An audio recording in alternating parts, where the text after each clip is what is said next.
This is coverage you can count on. WGAL News 8 Today starts now. Good morning. It's 4:30 on this Friday. I'm Matt Barquero. I'm Caitlin Smith. If you missed the warmer temps, they're coming, but they're not coming quite yet. Not quite yet. This morning is still cold. So let me show you what we have outside this morning. We have clear skies once again. Just a few high clouds coming on by, but they're not going to help to keep us any warmer. It's 46 in Lewistown, 46 in York. We have 49 degrees in Lancaster. Chambersburg is at 54.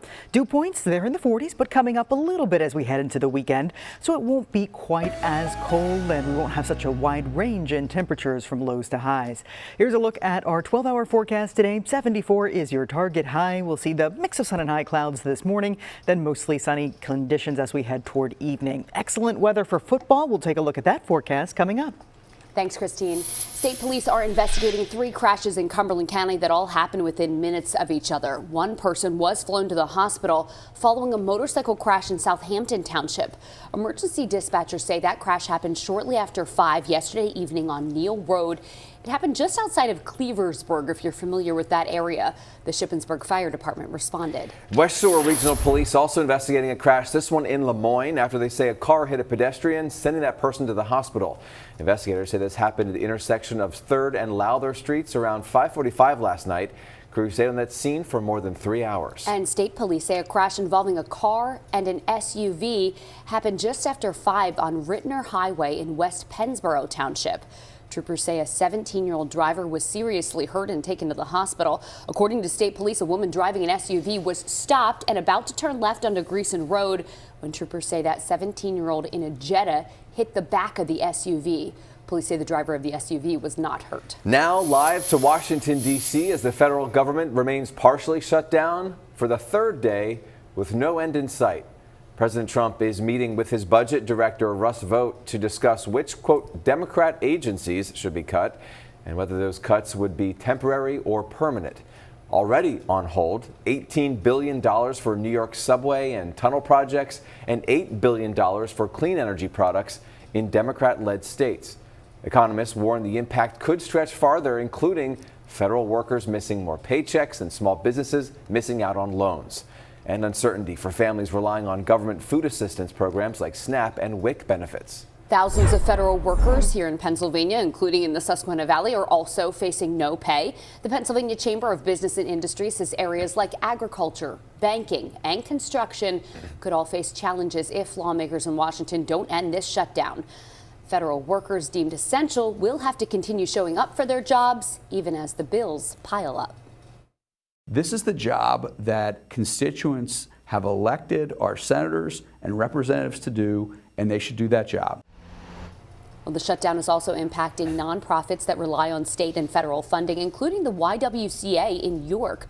The Victims Services Unit has already had to lay off 8 employees because of the state budget impasse. The Y says part of the Pre-K Counts program has also been put on hold. Some people in the Susquehanna Valley went to Harrisburg yesterday to demand that Congressman Scott Perry do his part to end the government shutdown. We're here to protest the shutdown of our government. We're also here to encourage our Democratic legislators not to cave.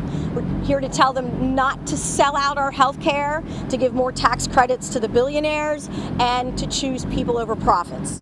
When News 8 spoke with Congressman Perry at the start of the shutdown this week, he said he would withhold his paycheck during the shutdown. And as this shutdown rolls on, we do have an in-depth look on our website, WGAL.com, at what is closed and what is still open and who's not able to work. You can scan that QR code that you see right on your screen or simply head over to our homepage.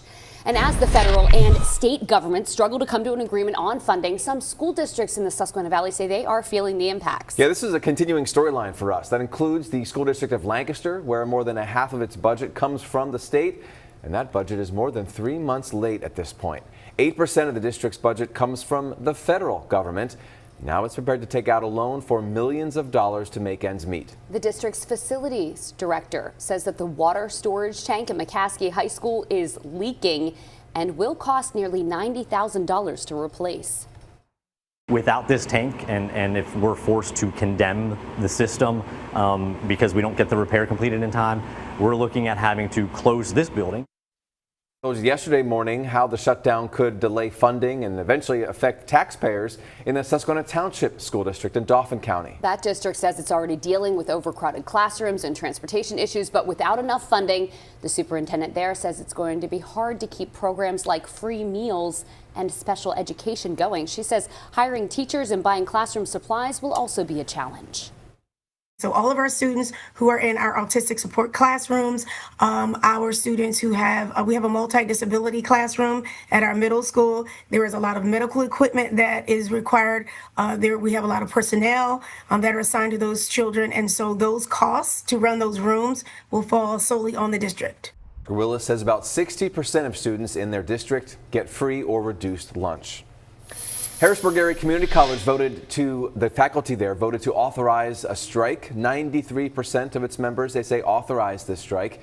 That means the HAC Education Association Executive Committee can call a strike when it deems that necessary. The union says HAC faculty has not gotten a pay raise in 3 years, while other staff and administrators have.